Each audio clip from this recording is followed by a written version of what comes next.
Hey, everybody. Welcome to another edition of the Janet Foster Show, the show where you can get real talk to act on. And, today is Primary Tuesday.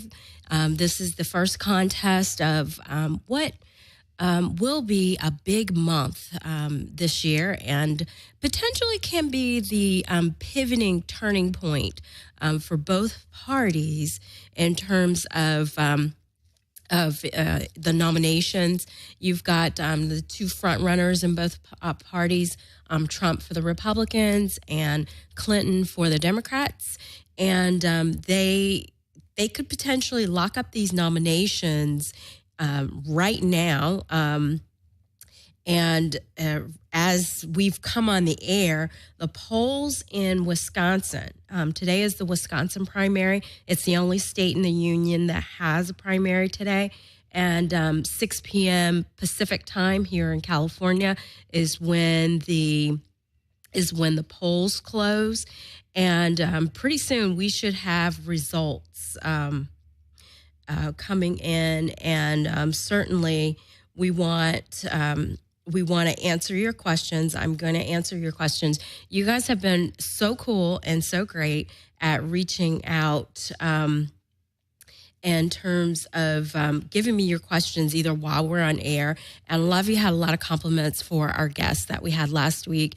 And we will have the replay of that show later this week. And as well as tonight, because what I'm getting a lot of love from, and I really appreciate it, is from high school seniors, some of you who will be voting for the first time, and you are either working on projects in school right now, and certainly I enjoy the interaction during the week, so bring it on. Feel free to continue to tweet me and send me messages on Instagram, anything that I can help you with, answer, or if you, and I really appreciate that you, the listeners, that you are interested in my analysis. And I've always been upfront with you in terms of where I stand politically, but also give an objective view, not only as a journalist, but also as someone who I consider myself to be a pragmatist,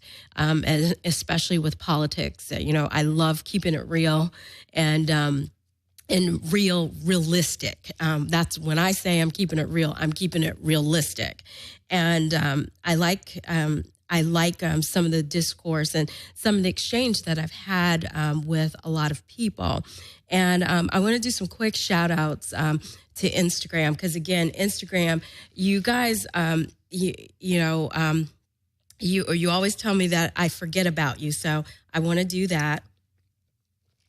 And I apologize to everyone. I am working with a little voice challenge today, but we're going to make it work today. I want to just shout out to Rebrand America. Thank you so much for your comments and your questions, because some of the questions that I'm going to answer today came from you. Millennial Week, you always hold me down. Thank you so much.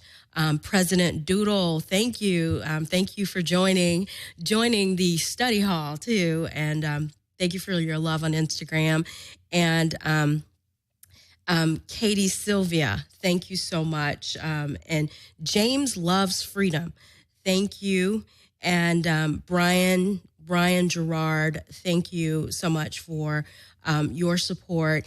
And also telling a friend, because I noticed that you've told some friends, and I appreciate that too. And certainly, if at any time you miss you miss this live version of the show wherever you are, you can certainly download past shows and check us out here at the We Play Radio family or where you listen locally. Please feel free to do that. And with that said, we're going to get into just some key things that are going on, some current events. Today, and even yesterday, sad chain of events have gone on before we get into the primary results that I have to bring up. Here on the West Coast, we don't understand this kind of stuff, but what seems to be vogue back east, and particularly in the South, is anti-gay laws.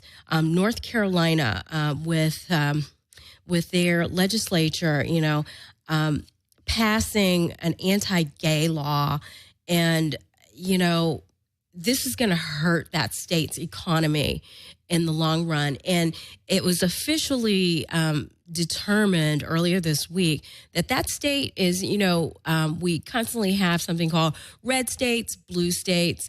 That state is officially purple, which means that it tends to be more moderate, which I know, here in California, we kind of, California is kind of labeled as liberal, but I think for the most part, California is considered moderate. I say moderate to progressive, moderate on most things and progressive on some things. And when Californians are progressive, I think it's more of we are willing to look at solutions that may be new at addressing issues.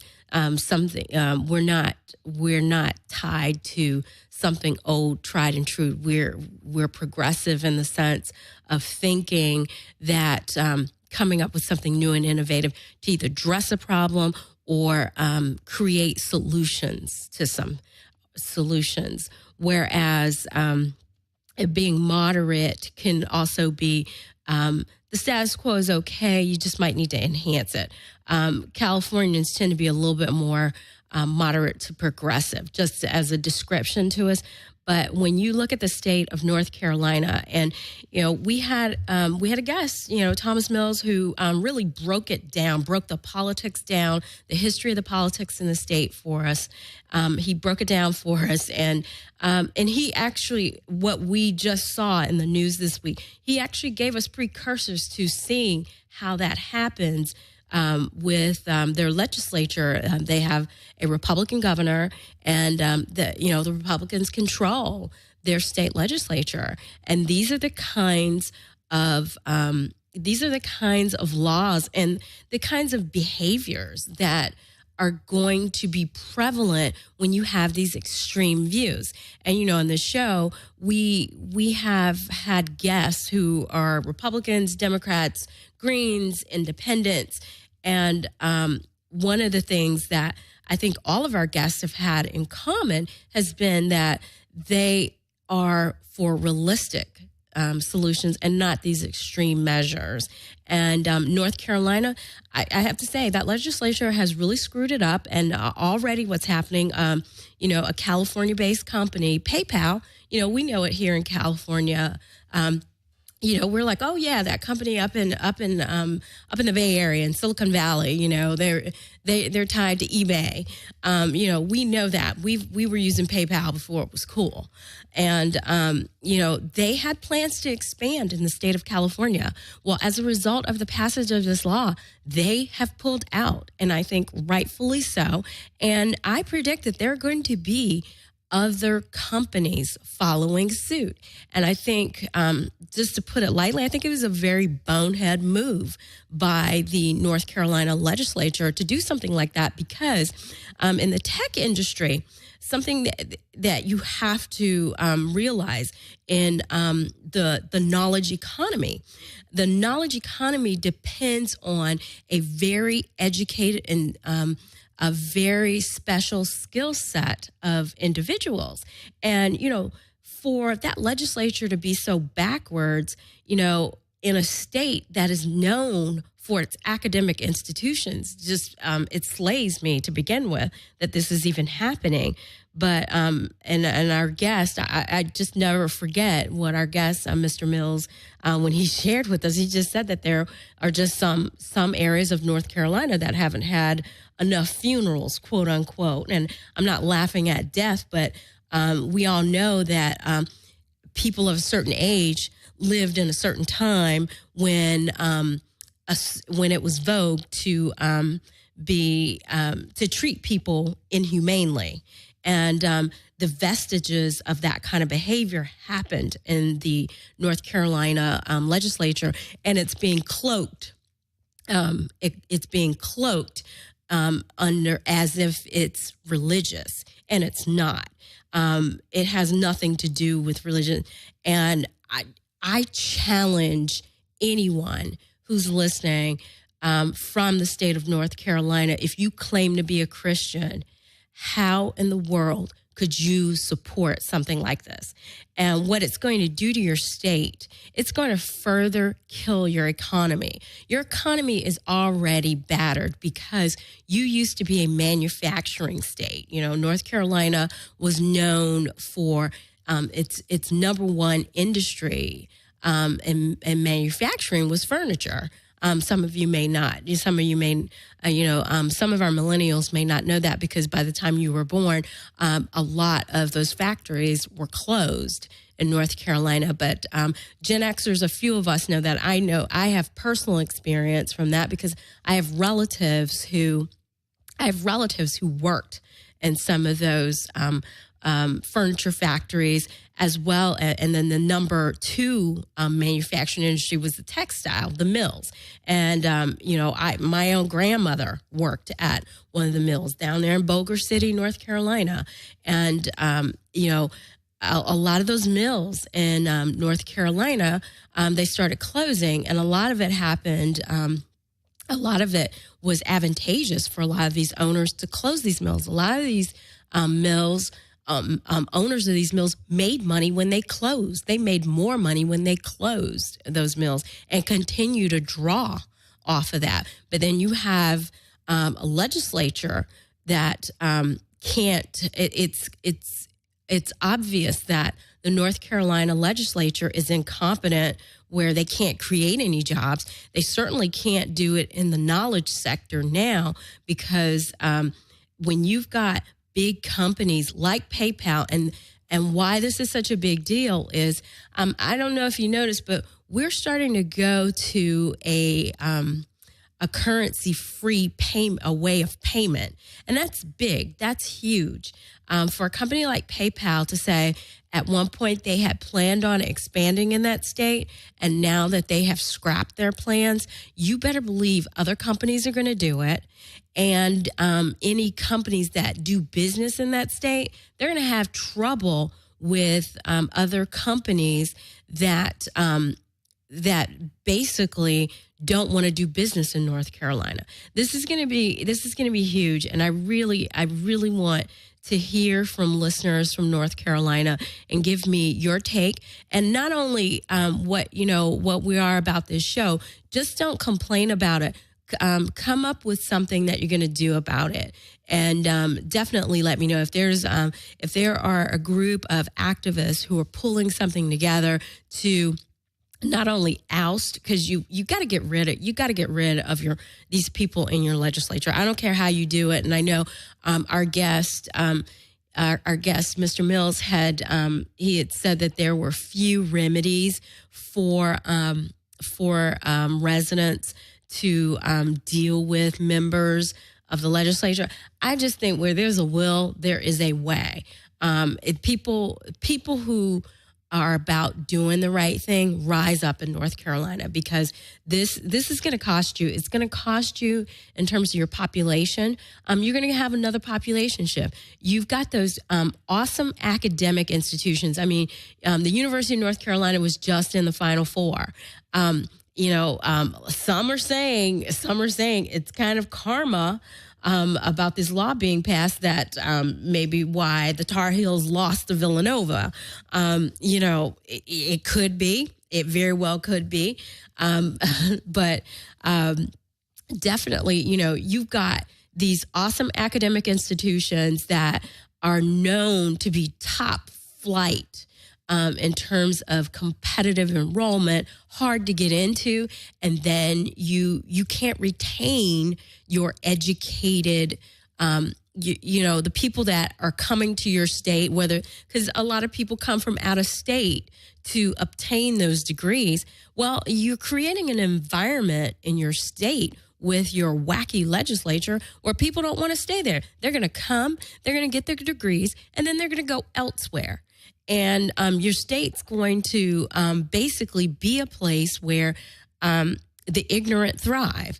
And we don't want that. And I know that not everybody in the state of North Carolina is a college graduate, and I'm not saying that they are ignorant, but the types of jobs, when you're talking about a company like PayPal who's coming in and trying to create white-collar jobs, high-level jobs, you need people who have a certain dollar amount to spend in your community. As a college graduate, I can't emphasize enough the importance of a college education. It doesn't guarantee you a job, but it darn well sure puts you in placement to be able to be qualified for those top jobs. And PayPal is trying to bring top-notch jobs to North Carolina, and you've got a legislature that's tripping like this. And particularly in the tech world, this can dovetail into other things because, with a company like PayPal, there are, in business, there are other complement industries that kind of follow certain companies. You've just shut out. You've not just you're starting to close yourself off from a reasonable public to be unreasonable. And the fact, though, that North Carolina has basically became a state that will discriminate openly among people, it's just wrong. And I know the city of San Francisco has come out and said that they will no longer sponsor any type of business trips or anything. And that's going to hurt some of your academic institutions because I do know that I think it's the School of Business there at University of North Carolina at Chapel Hill. They have a lot of executive business coaching. Well, it's going to start to hit revenue of that school. And it is a public institution, so the legislature is responsible to that. It's a big old mess. It seems to keep getting messier and messier by the day in North Carolina. So I definitely want you listeners to keep watch out on that, and for you in North Carolina, rise up because this is going to affect you because the tech industry tends to hire younger employees, and you want younger people in your community because you need the influx of that income. Younger people spend more money than older people. Generally, I mean, in any basic economic course you've ever taken, fortunately, yours truly minored in economics. People generally, in terms of spend, generally, once people turn the age of 55, it's normal to have a downtrend in your spending. But for people 25 up to 49, those are the prime spending. When you start with discrimination laws like this and you're not able to attract businesses that can pay people a certain amount of wage that will not only guarantee your state a certain amount of income, but also you're going to have individuals that are going to have additional income, additional discretionary income, but also, with white collar workers, there's the potential for individuals to settle and buy homes in an area, which can stabilize communities, stabilize public schools, and things of that nature that are beneficial for the state. And with that anti-gay law, North Carolina, you just screwed it up. But you're not alone, North Carolina. As of today, another state in the South, the state of good old Mississippi. I tell you, the South, they aren't kidding when they say the South will rise again. The South is rising again with foolishness. Excuse me. Today, the governor of Mississippi, he signed a bill guaranteeing the denial of service for gays and trans individuals. Now it astounds me that something even made it, that got passed. The fact that it got passed in the legislature and the fact that it went to a governor's desk and that governor had the unmitigated gall to sign it and parade it as if it's an accomplishment for him. Some of the same problems that North Carolina will experience, it's going to happen threefold for Mississippi. And Mississippi is already ranked the worst in terms of quality of life in the United States, in terms of poverty levels. So, you would think that there are more constructive things in the state of Mississippi that they can work on, like increasing their education, their public education, and bolstering some kind of appropriate education levels to attract white collar jobs. You don't attract white collar jobs with this kind of legislation. And also you don't have, in the state of Mississippi, they don't have the, even for high school graduates, it's so bad in that state that they don't attract a minimum of qualified, basic, skilled applicants for jobs. But they chose not to work on that.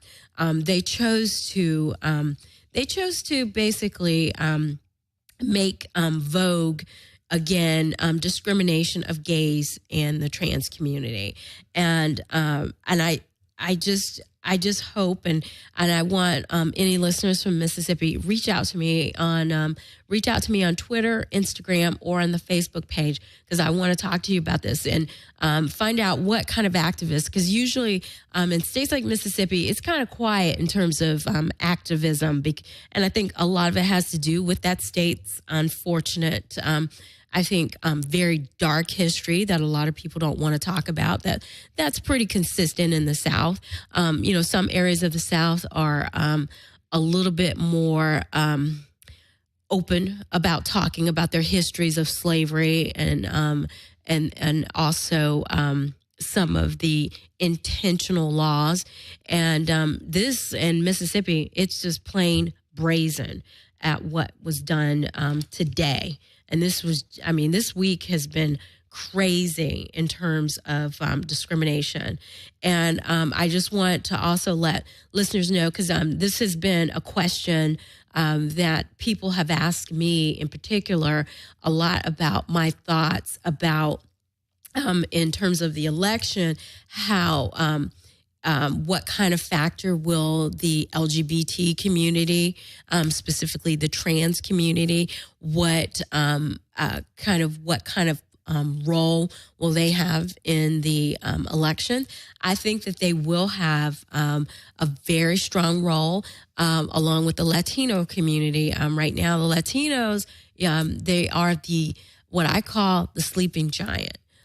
We're about to see them show out pretty soon, and pretty soon in these primaries, in the primary states that are coming up, because the majority of where the Latino community resides. We saw snippets of it in Texas, but of course in Texas they tend to be more rooted in Mexican. The diaspora that they're rooted more into is more in the Mexican, I think predominantly Mexican, which was pretty predictable that that demographic within the Latino diaspora is basically going to do anything to stay away from Donald Trump. That has been quite clear. But what's going to be very interesting in the next couple of weeks is seeing where with New York, which has the next largest, the next largest population of Latinos in the United States, in terms of multiple diasporas, where there's a good mix of both. And when I say multiple areas within the diaspora, I'm talking about not just Puerto Rican, but also Dominican. We're talking about there is a very small Cuban community, not as large, but there is in the tri-state area, mainly in New York and in New Jersey.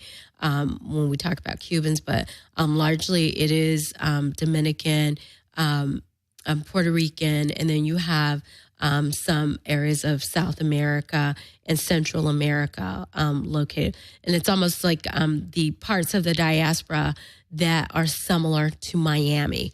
But with the difference in New York is a little bit more spread out through the 5 boroughs, whereas in Miami, in Florida, it's mostly concentrated in the greater Miami, and pretty much it's certain sections of Dade County in Miami. So we're going to see that. Also a growing, upwardly mobile Latino community in Maryland. And that's going to be very, I think, very interesting and very telling at how the election is going to roll for both parties along that line. But I do think the LGBT community is going to be quite active, and a lot of you have asked me my thoughts about Kate, and I've watched it every week, and they're on this bus, and they went to the Iowa caucuses, and my view, and I want to stay on the politics, but I love the other ladies. Right now, I am not digging Kate, just from the standpoint of someone who is a supporter and advocate of the LGBT community. I consider myself an ally. I consider myself what I call a ride or die ally for the LGBT community and the trans community. And I'm down with the community, but I'm just not feeling Caitlyn Jenner right now. And a lot of it, I get that this transition for her has just happened, but I think that there are just some aspects of her transition. I think that she should have transitioned first before allowing us to see it. And also, I think that she tends to be too oblivious to a lot of problems that what I consider people who are living in reality, just like, in North Carolina and in Mississippi, Caitlyn Jenner won't be affected by these laws. Caitlyn Jenner will try to walk in these states and try to roll through, and Caitlyn Jenner will play her privilege card. And and I don't mean this to be offensive to the trans community, but I think Caitlyn is Caitlyn sometimes, but she's Bruce other times. And I know for individuals who are in transition, referring to the dead personality is just the former individual is disrespectful. And I'm not doing it to be disrespectful of Caitlyn, but I'm just not. I'm concerned about her exploiting herself as a means to claim that she's creating awareness about the trans community, because Caitlyn's not, but the other ladies on the bus are. And, like Candace, I've loved Candace forever, And until I saw Being Kate, I didn't know that she was trans. And I thought, oh my gosh, I didn't know she was trans, but she's a great actress. And love her. And Shandy. Shandy has become my favorite. And what I like about Shandy is she really keeps it 100. And I think she really, and I also feel like, too, she might have Caitlin's ear a little bit more than anybody else. And I really hope that, because every now and then Shandy will break something down and keep it 100 and remind Caitlin how, girlfriend, you're living in your foo-foo world, but this is how it really is. So to answer the question that was asking me, I do think that the LGBT community is going to be a strong, I think a strong constituency, and it's going to, and the community is going to roll blue. And for the most part, in the circles that I have interviewed within the LGBT community, they are rolling strong with Hillary. And particularly when you've got some of these legislators, these state legislators that are running with these stupid kinds of laws, you're going to need somebody who, you're going to need somebody with some real negotiation skills that are going to be able to, make some phone calls. And that community seems to, and they have been a very loyal Democratic constituency. And I just see them sticking with the registered Democrat, because that's the latest thing now. And I know some listeners who are Bernie supporters, that's the latest thing. Most people are just like, I'm going with the registered Democrat. And, and that's how I see the LGBT community participating. And it's based on to the circles of individuals that I've interviewed for other stories and for other news outlets that I've covered. Now, getting on to tonight's results, the polls have closed in Wisconsin, and we have some results, and it looks like with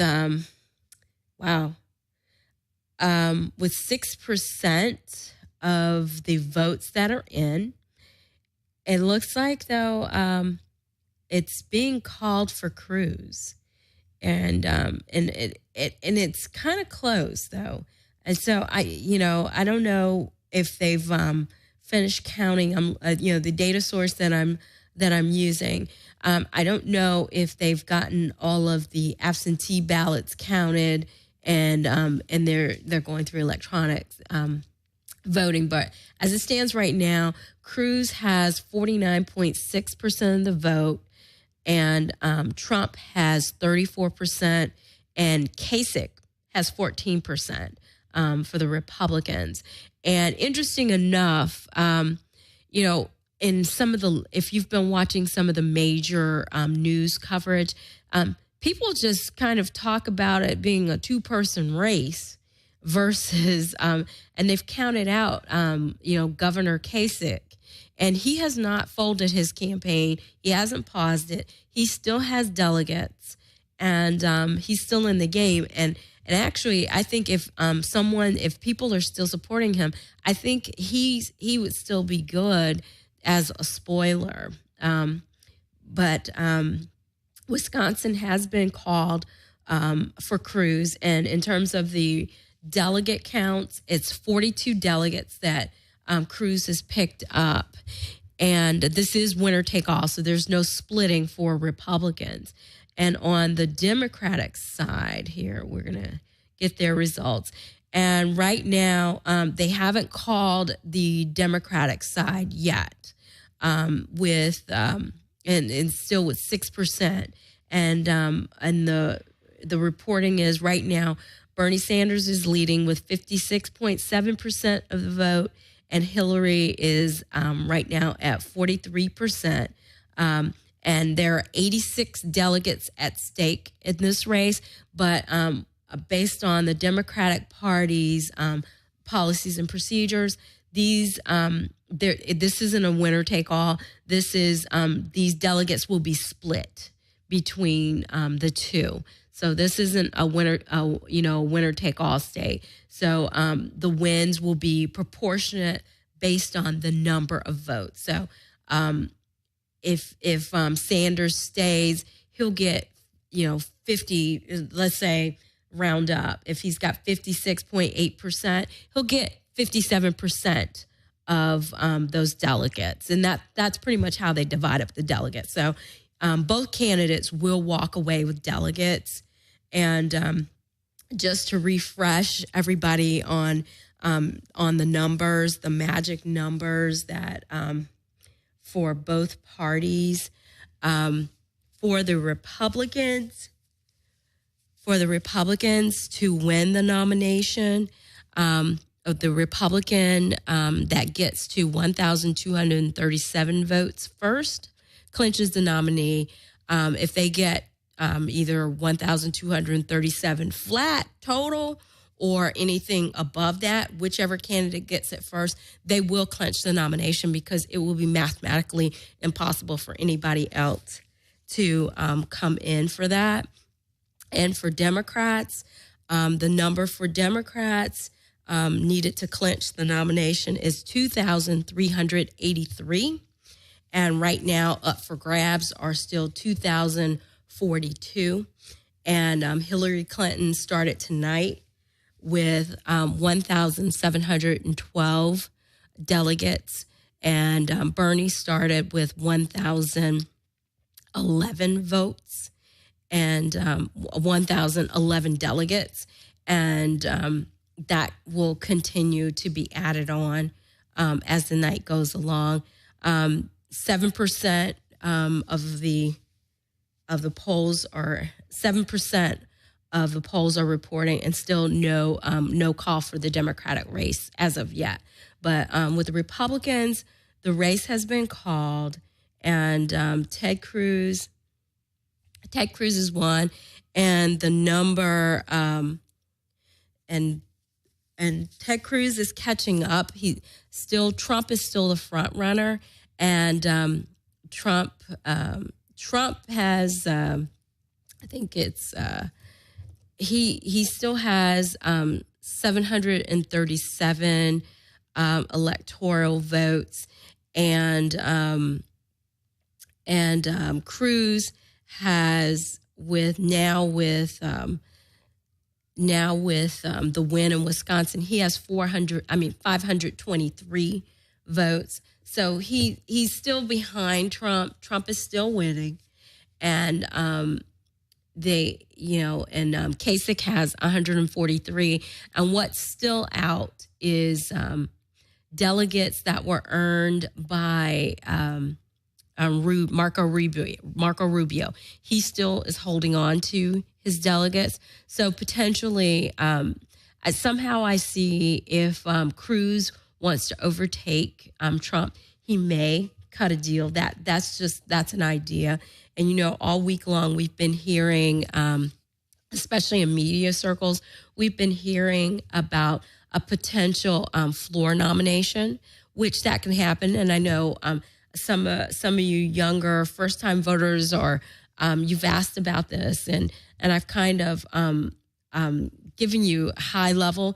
In the next couple of weeks, I am going to do a breakdown of each party's rules and regs, because I think some people, when you register, particularly if you register as a Republican or a Democrat, I think there's an assumption of what you think your role is with the party. And then independents, for some reason, there's been this increasingly demanding attitude from independents, which I don't really understand it. I'm pretty much, from a journalist standpoint, I'm pretty much thinking it's because maybe these individuals don't know as independent. Because you choose to be independent, especially in states that have closed primaries, you don't have a say because you're not a part of the party. And I think there are some independents that think that their rights are being violated, but your rights not being violated.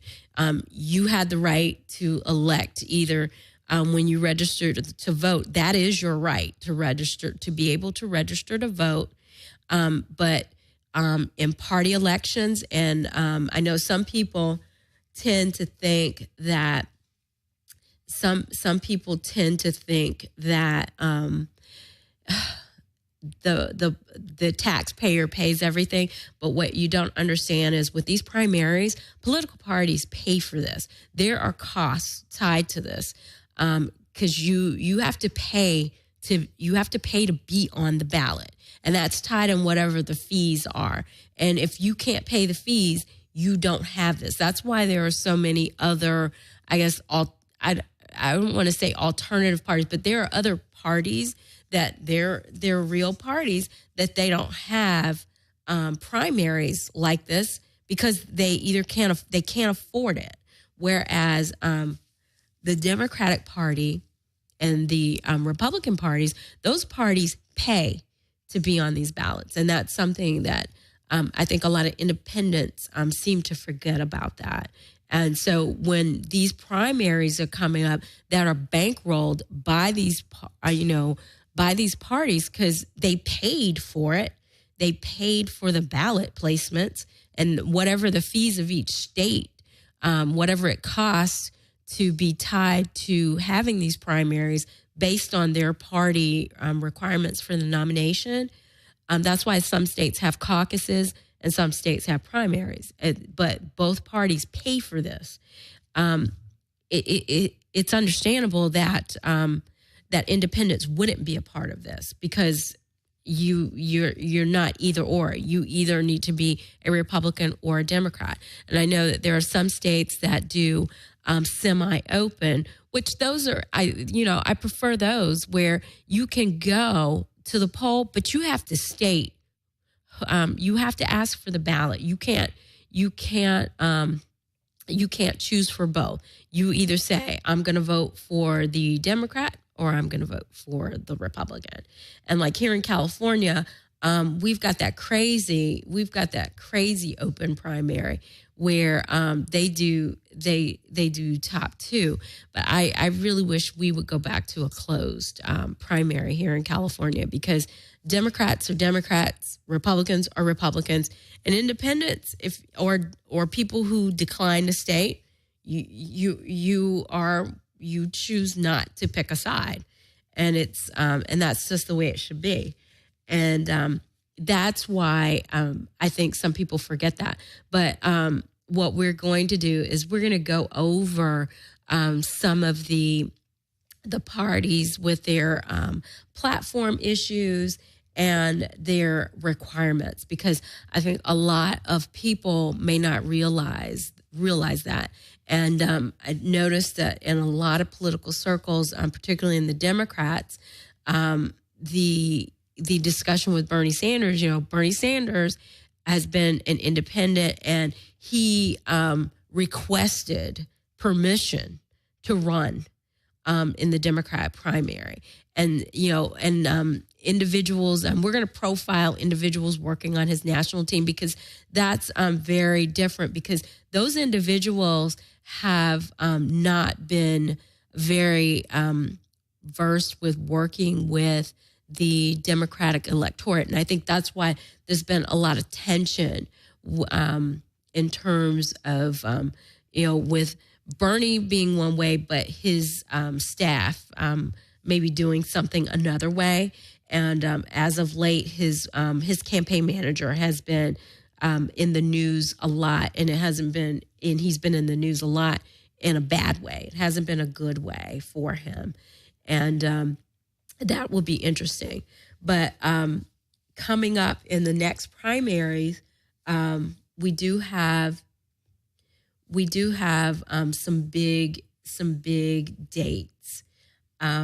And just to give you an update on Wisconsin, Wisconsin still hasn't been called yet. There hasn't been any calls yet, but Bernie is still in the lead. His lead has shrunk a little bit.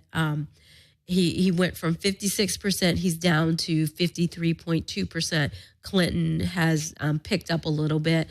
She's at 46.6%, and there are 21% of the precincts reporting. And again, this is proportionate of delegates being awarded. So, and the polls have been closed in Wisconsin for 45 minutes. So there may be an update. But on the Democratic side, in terms of primaries coming up, this on April 9th, the next primary is coming up, and that's Wisconsin. 14 delegates are at stake there. And then we got the big one. This is the one where I think that's going to start the road for shutting it down. The Democrats are going to have their candidate, and that's going to be New York. New York is on April 19th, and there are 247 delegates at stake, and it's expected. Secretary Clinton, former U.S. Senator for New York, did right by that state. For her to win that puts her well over what she needs to clinch the nomination. And then April 26th, for some reason, if there's a split with some of the delegates in New York, April 26th, this is another showdown. For that one, it's already being dubbed as Super Tuesday Part 3. April 26th, you've got 5 states. You have Connecticut with 55 delegates at stake, Delaware, 21 delegates at stake, Maryland, 95 delegates. And remember, I said the sleeping giant, kind of a growing Latino community there in Maryland. Rhode Island, 24 delegates at stake. And then another big one, Pennsylvania, 189 delegates. And particularly in Pennsylvania, Hillary Clinton is leading in Pennsylvania. And all of these states that are coming up on Super Tuesday, they are split. They are split votes. But it's in a lot of politicos, in the inside circles that I've talked to, they expect the Democratic nomination to be locked up by April, for sure. And still no final call on Wisconsin for the Democrats, but looking at activity for the Republicans in the coming weeks, after today, and it looks like after today, it seems like the next primary for Republicans is New York. So they're doing it at the same time with the Democrats in New York, and then their next